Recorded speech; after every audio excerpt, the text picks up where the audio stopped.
দর্শক আসসালামু আলাইকুম। আমি ইউসুফ সাগর ডব্লিউ বস টিভি অনলাইন টিভি পরিচালক। এই যে আমার পিছনে যে একটি ঈদগাহ এবং বিশেষ করে চরপেশন ট্যাপনাল ব্যারেজ মাধ্যমিক বিদ্যালয় দেখতেছেন, 1932 সালে এই বিদ্যালয়টি স্থাপন করা হয় এবং এখানে প্রতিদিন নামাজ হয়। বড় ঈদগাহ চরপেশনে, ঈদগাহ পাশেই হচ্ছে চরপেশন ট্যাপনাল ব্যারেজ মাধ্যমিক বিদ্যালয়। 1932 ইংরেজিতে স্থাপিত হয়। আর ট্যাপনাল ব্যারেজ নামকরণ করা হয়, এখানে ট্যাপনাল নামে এক ভদ্রলোক ছিলেন জমিদার পূর্ব ইংরেজ শাসন আমলে, তখন ওই ভদ্রলোকের নামে নামকরণ হয় ট্যাপনাল ব্যারেজ মাধ্যমিক বিদ্যালয়। এবং এই বিদ্যালয়ের ছাত্রছাত্রীরা আজকে বাংলাদেশ সহ বিশ্বের বিভিন্ন জায়গায় কর্ম করে নিজেরা গর্বিত।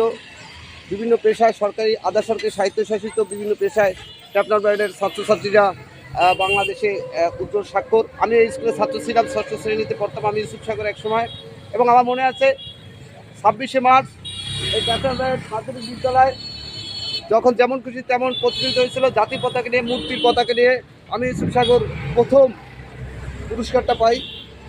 এবং তখন ওই যে যেমন খুশি তেমন সজগ টিচার আমাকে ফার্স্ট নির্বাচিত করা হয়, তখন আমার মনে পড়ে। আর এই ট্যাপনাল ব্যারেজ বিদ্যালয় আমাদের গর্ব এবং অহংকার। শুধু ট্যাপনাল ব্যারেজ না, টোটাল চরপেশন এবং চরপেশনকে আরও আধুনিকায়ন এবং জেলা হিসেবে হওয়ার যোগ্য। চরপেশন মনপুরানি বিশাল এরিয়া, যা বাংলাদেশের বৃহত্তম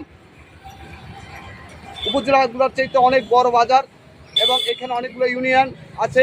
আমি অভিলাষী বাংলাদেশ গভর্নমেন্ট সহ এবং সচিব পর্যায়ে অনুরোধ জানাচ্ছি বাংলাদেশে এই চরপেশনের সৌন্দর্যকে তুলে ধরার জন্য বিশ্বব্যাপী, এবং চরপেশনকে যাতে জেলা ঘোষণা করা হয় অচিরে। আমি ডাক্তার ইউসুফ সাগর ডব্লিউ বস টিভির পরিচালক, চ্যানেলটা আমার নিজের, আপনারা সাবস্ক্রাইব করবেন। আশা করি আপনাদের ভালো লাগবে এবং বাংলাদেশে কোনো স্কুল ও মাদ্রাসা বাচ্চাদের উপর যেন অত্যাচার না করা হয়, কারণ এই শিশুরা আমাদের গর্ব এবং হার্ট, এবং কলেজ ছাত্রছাত্রীদের উপর এটা একটা অপরাধ।